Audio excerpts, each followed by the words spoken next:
አሁን የምታዩት ምስል ለብዙ ዓመታት በአሜሪካ መንግስት ሲካሄድ የነበረው የኤሪያ 51 ድብቅ ክፍል ነው። ብዙዎቹ ተረት ነው ይላሉ፣ መንግስት ደግሞ የጦር ሰፈር ነው ይላል። ነገር ግን በውስጡ የገቡት ሳይንቲስቶች የሚናገሩት ነገር እንቅልፍን ይነሳል። ከዚህ ቀጥሎ የምንሰማው በጣም አስከፊ ነገር ነው። ሳይንቲስቶቹ እንደሚሉት እዚህ ዓለም ላይ እኛ ብቻ አይደለንም ይላሉ። ዛሬ በዚህ ቪዲዮ በኤሪያ 51 ውስጥ ያሉትን የባዕድ ፍጡራን አስክሬኖችንና ወደዚህ ቦታ የደረሱ ሰዎች የደረሰባቸውን አስፈሪ ነገር ሁሉ ይዘንላችሁ ቀርበናል። እውነቱን ለመጋፈጥ ዝግጁ ናችሁ? እንጀምር። በዓለማችን ላይ ካሉ እጅግ ጥበቃ ከሚደረግባቸው ቦታዎች አንዱ ነው። በካርታ ላይ አይታይም። አውሮፕላን በላዩ ላይ ማለፍ አይችልም። አልፎም ተርፎ ወደ አጥሩ የተጠጋ ሰው በከባድ መሳሪያና በታጠቁ ወታደሮች ይከበባል። ይህ ቦታ ኤሪያ 51 ይባላል። አሜሪካ በዚህ በረሃ ውስጥ ምን ደብቃ ይሆን? እውነቱን ለመናገር ይህን ቪዲዮ ለመስራት መረጃዎችን ሳሰባስብ እኔ ራሴ በጣም የደነገጥኩት አሜሪካ እንዴት ይህን ሁሉ ዓመት ይህንን ሁሉ ሚስጥር ደበቀች የሚል ጥያቄ ጭንቅላቴ ውስጥ ሲመላለስ ነበር። የባዕድ ፍጡራን ወይንም ኤሊያንስ መኖሪያ ነው ወይስ የጦር መሳሪያ መሞከሪያ? ዛሬ በዚህ ቪዲዮ ስለ ኤሪያ 51 አስገራሚ ሚስጥሮችን ይዘንላችሁ ቀርበናል።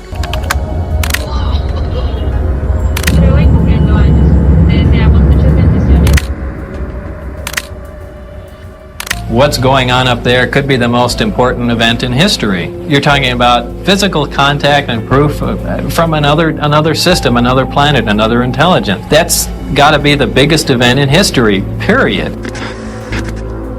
ኤሪያ 51 የሚገኘው በአሜሪካ ኔቫዳ በረሃ ውስጥ ነው። ለብዙ ዓመታት የአሜሪካ መንግስት የዚህን ቦታ መኖሩን ጭራሽ አያምንም ነበር። እስከ 2013 ዓ.ም ድረስ ቦታው በይፋዊ ሰነዶች ላይ ስሙ አልነበረም። ነገር ግን በሳተላይት ምስሎች ላይ ግዙፍ የአውሮፕላን ማረፊያዎችና ሚስጥራዊ ህንፃዎች ይታዩ ነበር። መንግስት በመጨረሻ ቦታው አለ ብሎ አመነ። ነገር ግን ምክንያቱ የጦር አውሮፕላኖች መሞከሪያ ነው የሚል ነበር። ታዲያ ለምንድን ነው እንዲህ ክፉኛ የሚጠበቀው? ግን እንደኔ ሐሳብ ዝም ብሎ የጦር ሰፈር ቢሆን ኖሮ ለምንድን ነው እንደኛ አይነት ሰው አጥሩን ሲጠጋ መሳሪያ የደቀኑ ጥበቃዎች በሰከንድ ውስጥ የሚከቡ? ወደ ኤሪያ 51 ለመግባት ከሞከርክ ገና አጥሩ ጋር ሳትደርስ ካምዱድስ የሚሉ ነጭ መኪናዎች የያዙ ታጣቂዎች ይከበዋል። እነዚህ ሰዎች ፖሊሶች አይደሉም፣ ነገር ግን ማንኛውንም እርምጃ የመውሰድ ስልጣን አላቸው። በተራሮች ላይ የተተከሉ እጅግ ዘመናዊ ሴንሰሮች ያንተን የልብ ትርታ እንኳን ሳይቀር መለየት ይችላሉ ይባላል። አንድ ሰው ሳይታይ እዚያ ቦታ መድረስ በፍጹም የማይታሰብ ነው። በነገራችን ላይ ቀልድ እንዳይመስላችሁ ተኩሶ የመግደል መብት ተሰጥቷል የሚል ጽሑፍ አጥሩ ላይ ተለጥፏል።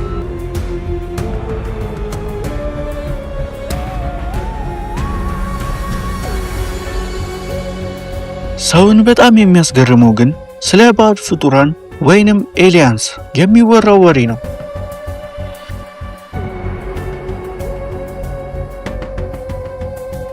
በ1947 ሮዝዌል በተባለ ቦታ አንድ የሚበር ሳህን ወደቀ ተባለ። የዓይን እማኞች እንደሚሉት የአሜሪካ ጦር ፍርስራሹንና በውስጡ የነበሩትን እንግዳ ፍጡራን ወደ ኤሪያ 51 ወስዶ ምርመራ እያደረገባቸው ነው። በአካባቢው የሚኖሩ ሰዎች በሰማይ ላይ የሚታዩ እንግዳ ብርሃኖችንና እጅግ ፈጣን የሆኑ በራሪ አካላትን ደጋግመው ማየታቸውን ይመሰክራሉ። ይህ ቦታ የሰውን ልጅ ቴክኖሎጂ ለመቀየር የሚሰራበት ላቦራቶሪ ይሁን? አሁን እኛ የምንጠቀመው ስልክ ወይም ኢንተርኔት ወይም ደግሞ ድብቅ የጦር አይሮፕላኖች ከባዕድ ፍጡራን የተሰሩ ቴክኖሎጂዎች ቢሆኑስ? ኤሪያ 51 ዛሬ ሚስጥር እንደሆነ ቀጥሏል። መንግስት እንደሚለው የአውሮፕላን መሞከሪያ ነው ወይስ ዓለም ገና ያላወቃቸው ትልቅ ሴራ አለ? እናንተ ምን ይመስላችኋል? አሜሪካ ባዕድ ፍጡራንን ደብቃ ይሁን? ሐሳባችሁን በኮሜንት ላይ አስፍሩልኝ። በየቀኑ ሺህ የሚሆኑ ሰራተኞች አርማ በሌለው ነጭ አውሮፕላን ተጭነው ወደዚህ በረሃ ይበራሉ። ማታ ሲመለሱ ግን ለሚስታቸውም ቢሆን እንኳን መናገር አይችሉም ማለት ነው። እስቲ ያስቡት ምን አይነት ኑሮ ሊሆን እንደሚችል። ታዲያ ይህንን ሚስጥራዊ ቦታ የዓለማችን ቁጥር 1 ዩቲዩበር ሚስተር ቢስት ጎብኝቶታል። ሚስተር ቢስትና ጓደኞቹ ኤሪያ 51ን እንውረር የሚል ዘመቻ በከረረበት ወቅት ወደ ኔቫዳ በረሃ አቅንተው ነበር። ነገር ግን እንደ ማንኛውም ሰው ወደ ውስጥ መግባት እንደማይችሉ ያውቁ ነበር። አንድ አስገራሚ ነገር አደረጉ። ሚስተር ቢስት በቪዲዮ ላይ እንደሚታየው ወደ ቦታው እየተቃረቡ በሄዱ ቁጥር አካባቢው ምን ያህል ጭር ያለና አስፈሪ እንደሆነ ገልጿል። ሚስተር ቢስት ራሱ ወደዚህ ቦታ ሲሄድ የሆነ እንግዳ አይነት ነገር አለ ሲል ነበር። እሱ ራሱ ትንሽ ተጨናንቆ ነበር። እሱ እንኳን ሄዶ የፈራው ቦታ ከሆነ የሆነ እንግዳ ነገር አለ ማለት። ገና አጥሩ ጋር ሳይደርሱም በነጭ መኪና የሚዘዋወሩት ሚስጥራዊ ጥበቃዎች ከሩቅ ሆነው በትኩረት ይከተሏቸው ነበር። ሚስተር ቢስት እነዚህ ሰዎች በጭራሽ አይቀልዱም በማለት ስሜቱን ገልጿል። ሚስተር ቢስት በዚያ ጉዞ ላይ ወደ ኤሪያ 51 በረርን የሚል ቪዲዮ የሰራ ሲሆን በወቅቱ በሚሊዮን የሚቆጠሩ እይታዎችን አግኝቶ ነበር።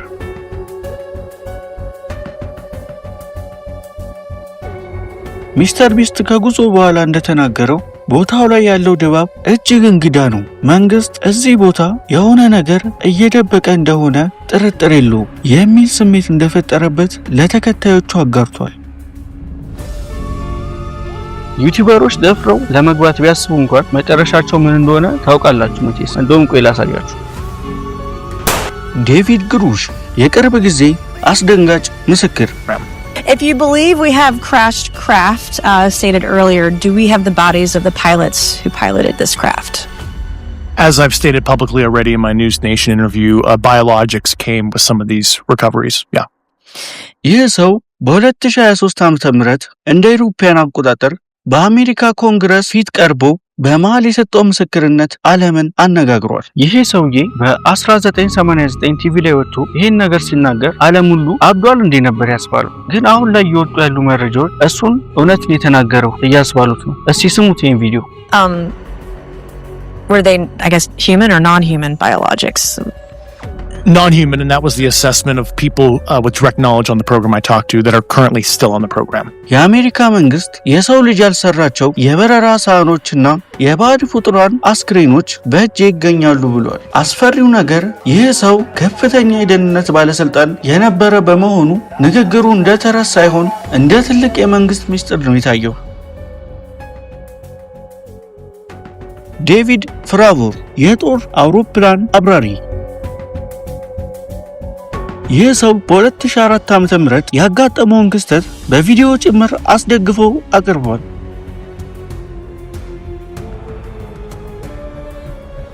ቲክታክ የሚመስል ነጭ አካል ያለምንም ክንፍና ሞተር የሰው ልጅ ቴክኖሎጂ በሚበልጥ ፍጥነት ሲጠፋና ሲመጣ አይቻለሁ ብሏል። እሱ ያቀረበው የራዳር ቪዲዮ በዩቲዩብ ላይ እጅግ ታዋቂ ከሆኑ የዩፎ ምስክሮች አንዱ ነው።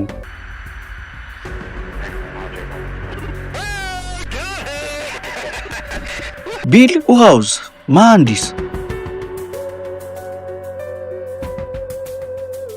ይህ ሰው ለ30 ዓመታት ያህል በመንግስት የደህንነት ተቋማት ውስጥ መሐንዲስ ሆኖ የሰራ ሰው ነው። ምስክርነቱ በኤሪያ 51 ውስጥ ከባዕድ ፍጡራን ጋር አብሮ እንደሰራ ተናግሯል። በኤሪያ 51 ውስጥ ይህ ሰው ለ30 ዓመታት ያህል በመንግስት የደህንነት ተቋማት ውስጥ መሐንዲስ ሆኖ የሰራ ሰው ነው።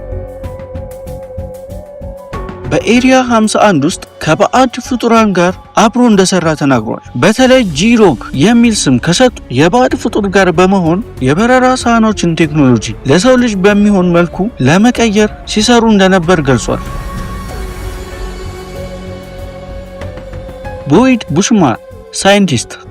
ይህ ሰው ከመሞቱ ጥቂት ቀደም ብሎ በቪዲዮ የቀረጸው ምስክርነት በጣም ተሰራጭቷል። በኤሪያ 51 ውስጥ የባዕድ ፍጡራን ፎቶዎችና ቴክኖሎጂዎችን በእጁ ይዞ በቪዲዮ አሳይቷል። ሁለት አይነት የባዕድ ፍጡራን አሉ። አንደኞቹ ተግባቢ ሲሆኑ፣ ሌሎቹ ግን ጠበኞች ናቸው በማለት አስፈሪ መረጃዎችን ሰጥቷል።